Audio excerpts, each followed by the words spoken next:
E aí, meus queridos, tudo bem? Eu sou o Prof. Clayton Reis e essa é a resolução de mais uma questão que fala sobre dilatação térmica dos fluidos, e a questão diz o seguinte: os postos de gasolina são normalmente abastecidos por um caminhão-tanque. Nessa ação cotidiana, muitas situações interessantes podem ser observadas.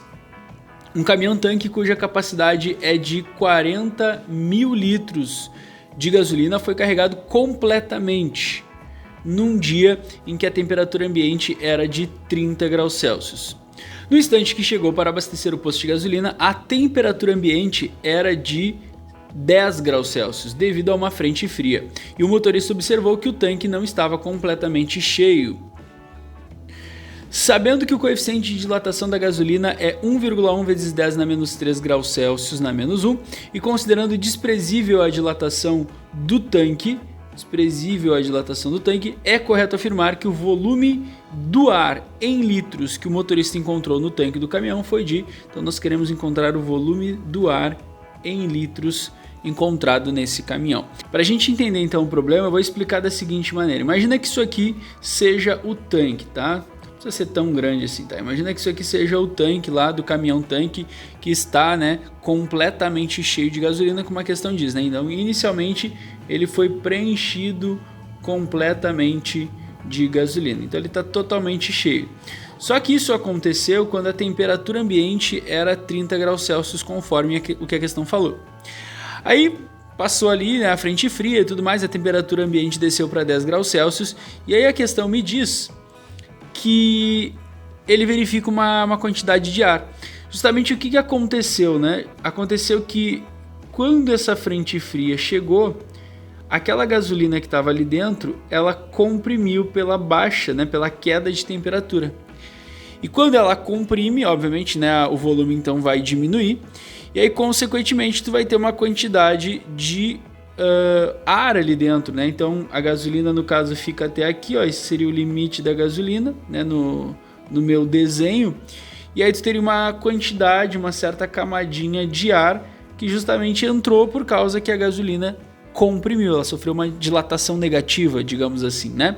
O que a gente quer calcular é justamente isso. O detalhe é que isso que a gente quer calcular, isso que a questão me pediu, é justamente o quanto de variação essa gasolina teve, né? Ela variou, ela perdeu o volume, e justamente o fato dela ter perdido o volume, o ar entrou e ocupou esse espaço. Então, quando a questão pede para te calcular a camada de ar que ficou, tu tem que calcular o quanto ela comprimiu.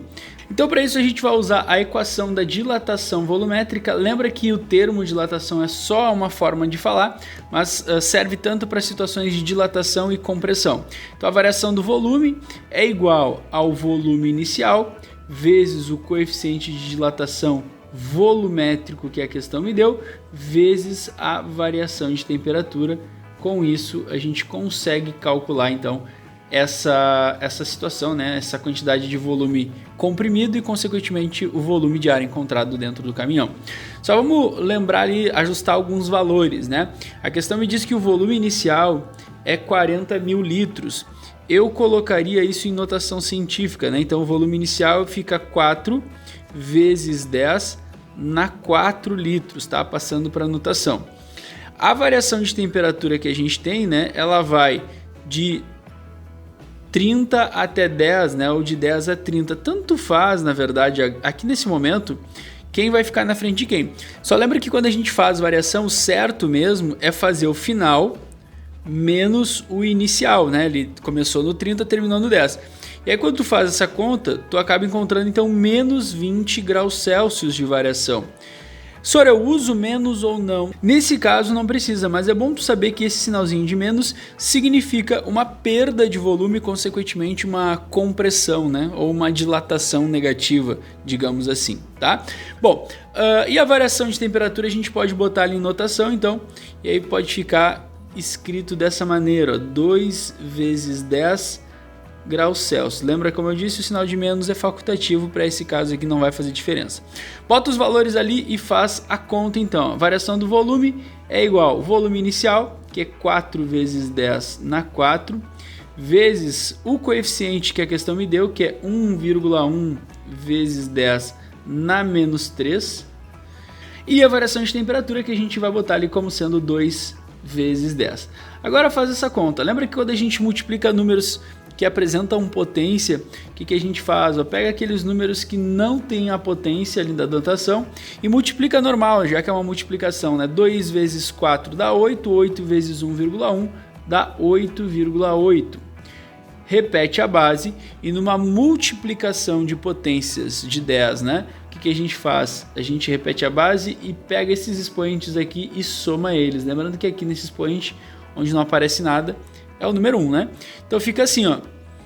Na verdade, essa soma vai ficar assim, 4 mais menos 3 mais 1. 4 mais 1 dá 5, menos 3, então vai ficar 4 menos 3 mais 1, que vai dar 2. Esse é o expoente, então, que vai ficar ali naquela base 10. Beleza? Olhando as respostas não estão em notação científica, a gente vai tirar da notação. E aí esse 8,8 a gente multiplica por 10 duas vezes, né? Ou a gente pode dizer então que a vírgula vai andar duas vezes. E aí o número vai ficar 880 unidades de litros, que é o que a gente estava trabalhando em todas as partes aí dessa conta. Beleza? Essa é a nossa resposta. Olhando ali as alternativas, a gente consegue ir para a alternativa E, então, marcando ela como a resposta certa. E essa é a resposta dessa questão. Espero que vocês tenham entendido. Espero que vocês tenham gostado. Muito obrigado por assistirem até aqui. Fiquem ligados aí nas próximas resoluções. Era isso. Bons estudos para vocês e tchau, tchau!